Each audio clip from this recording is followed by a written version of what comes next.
खूंटी में लगातार बढ़ रही है राजनीतिक तपिश। इस बार अर्जुन मुंडा के खिलाफ कौन होगा विपक्ष का योद्धा?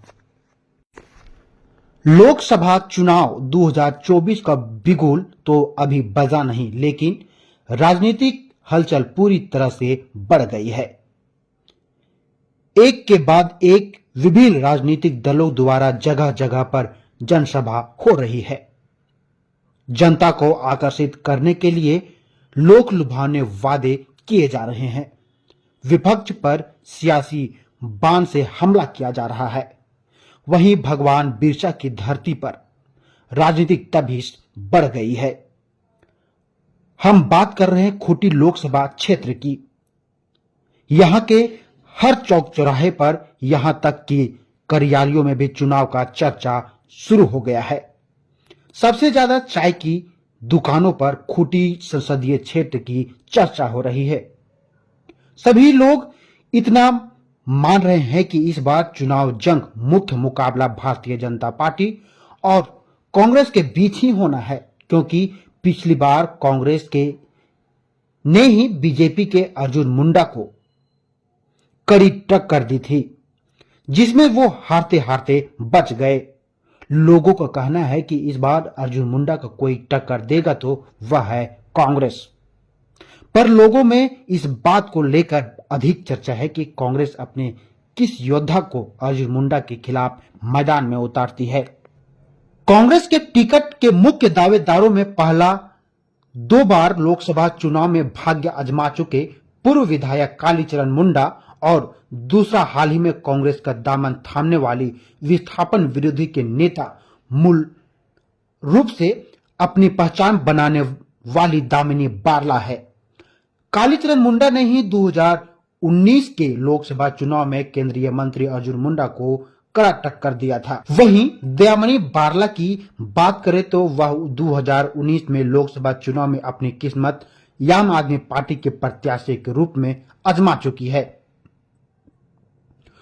उन्हें कोई सफलता नहीं मिली थी। वैसे खूंटी संसदीय क्षेत्र सीट से कांग्रेस के टिकट के दावेदारों के पूर्व प्रदेश अध्यक्ष प्रदीप बालमुचु के नाम भी चर्चा में है। बता दें कि 2019 के चुनाव में भाजपा प्रत्याशी अर्जुन मुंडा को कांग्रेस के कालीचरण मुंडा से काफी संघर्ष करना पड़ा था। कांटे के मुकाबले में कांग्रेस के कालीचरण मुंडा से महज 1445 मतों से अंतर से बीजेपी के नेता जीत पाए थे।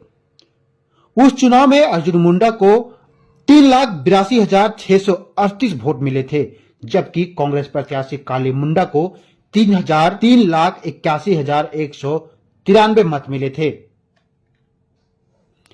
विस्थापन विरोधी नेता के रूप में अपना पहचान बना चुकी दयामणि बारला 2014 के लोकसभा चुनाव लड़ चुकी है।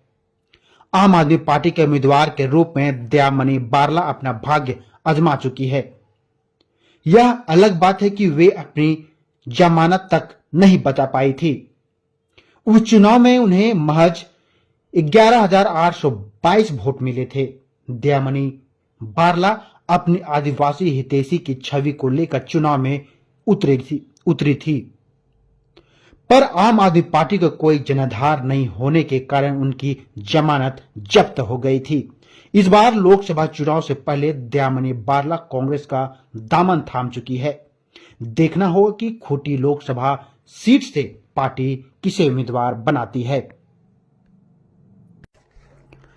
यह भी बता दें कि आने वाला लोकसभा चुनाव में एक और भाजपा को नरेंद्र मोदी की छवि और केंद्र सरकार द्वारा किए गए कार्यों का भरोसा है। वहीं कांग्रेस हेमंत सोरेन की गिरफ्तारी और विरोधी दल के नेताओं के खिलाफ ईडी की कार्रवाई महंगाई का मुद्दा बनाने की फिराक में है। राजनीति के पंडितों का मानना है कि अर्जुन मुंडा को लोकसभा चुनाव में अयोध्या में राम लला का प्राण प्रतिष्ठा, केंद्र द्वारा लोगों को दिए गए योजनाओं और बीजेपी द्वारा मिला है। हालांकि क्षेत्र में राम लहर राजनीतिक जानकारों का कहना है कि इनके कारण ईसाई और मुसलमानों मतों का ध्रुवीकरण हो सकता है। अब तक हुए चुनाव को देखा गया है कि भाजपा को पराजित करने के लिए इन मतों का ध्रुवीकरण होता रहा है।